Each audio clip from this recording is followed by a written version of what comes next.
नवरंगपुर जिला नंदाहांडी block B मालिकुड़ा गाँ निकट इंद्रावती नदी उपरे निर्माण हेउछि सेतु। ए सेतु निर्माण हेले नंदाहांडी और बोरीगुमा ब्लॉक मध्य सुविधा हेब यातायात, किंतु वर्तमान काम धीर होई थमी जाइथिबारु स्थानीय लोकंक भितरे बढुछि असंतोष। कारण दीर्घ दिन धरी काम चलिथिले भी संपूर्ण होई पारु नहीं सेतु काम। 2024 मार्च 15 रु आरंभ होइतिबा ई प्रकल्प 2025 सेप्टेम्बर 14 मध्य सरीबा पाई धार्य करा जायथिला। हेले निर्धारित समय सीमा अतिक्रम करी प्राय 6 मास बीती जायथिले मध्य एबे भी अधपंतरिया होई पड़ी रहिछि। असुविधा होतले याडरो जिबा पाई टिक असुविधा होछि आ नवरंगपुर चिबुली की जिबा पड़छि सियाडो किलोमीटर अधिक पड़छि आ टिके पाका ई बागर कले 20 किलोमीटर कम पड़छि। आ टिके जल्दी ब्रिज काम टिके आइथिले बोले थांता ना बेसी असुविधा होछि, सुविधा हो नै डंगा भी तो याडे नै जिबा आइबा पे असुविधा होछि बोली की जिबा पड़छि देखि जिबा पड़छि नवरंगपुर देखि जिबा पड़छि दैबटा रास्ता देखि जिबा पड़छि याड तो रास्ता नै क्वाडे सियाडो दूर को बोली की जाई आसीबा पड़छि। ब्रिज काम करबा पई पाका पाक 3 वर्ष हे गलानी कंप्लीट हे पर नै। बहुत दुखर विषय सरकार तो रहिथिले चाषी मन कि लोक सुविधा कोरापुट जिला जास करने कोरापुट जिला मेडिकल जीवाई इे आराम रे बहुत 20 किलोमीटर कम जीव मेडिकल जीवाई मेडिकल जीवाई आउर 20 किलोमीटर एक्स्ट्रा पड़ुछि। एटा तो आम नदी सेपट रे पाखापाखि 14-15 गाँ आ नदी एपट तो बहुत बोले दरकार पड़े नंदाहांडी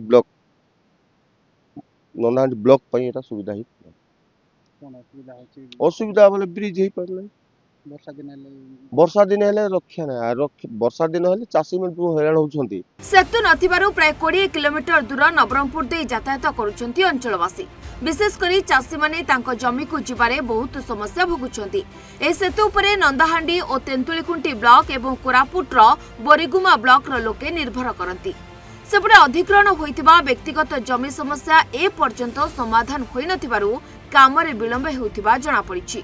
आसंता 2 मास मध्य सेतु काम संपूर्ण करने प्रयास करा जाउछि बोली कहचंती कार्यनिर्वाही अधिकारी। हमरो ब्रिज रो ना होछि construction of bridge over river Indravati at first kilometre B Maliguda to Pakhanaguda road. ए ब्रिज टा पाइचंती जेएमबीजी कंस्ट्रक्शन तांकर स्टिपुलेटेड डेट ऑफ कंप्लीशन थिला 14/9/2025 से एग्रीमेंट करिसंती 15/3/2024 रे।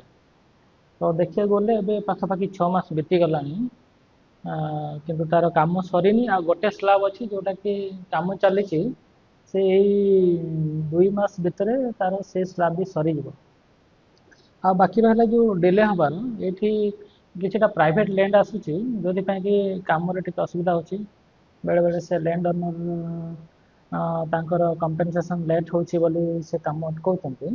तो तांको आमे बुझासुझा करूछु आ जेहेतु लैंड एक्विजिशन प्रोसेस चली जो पेमेंट पाइबार टिके डिले होची एटा भी जल्दी सॉर्ट आउट किना तांकर लैंड कंपेनसेशन भी तांको दिया हेबो आ सेंती किछि लैंड इश्यू को छाड़ी आ किछि असुविधा नहीं। परे वर्ष बीती गले मध्य सरी पारु नहीं पखनागुड़ा एवं बी मालीगुड़ा को संजोग करतबा सेतु कार्य समय अवधि सरीथिले मध्य कार्य रे विलंब करुछंती ठिकादार। तेबे ए धीर कार्य को नहीं अंचलवासी मन मध्यरे एवं असंतोष देखा मिलुछि। केबे सरीब ए सेतु कार्य एवं केबे ए अंचलवासी ए सेतु मध्य दे गमनागमन करिवे ताहा देखा बाकी रहिला। नवरंगपुर बी मालीगुड़ारू अमृत खसला, फोकस प्लस।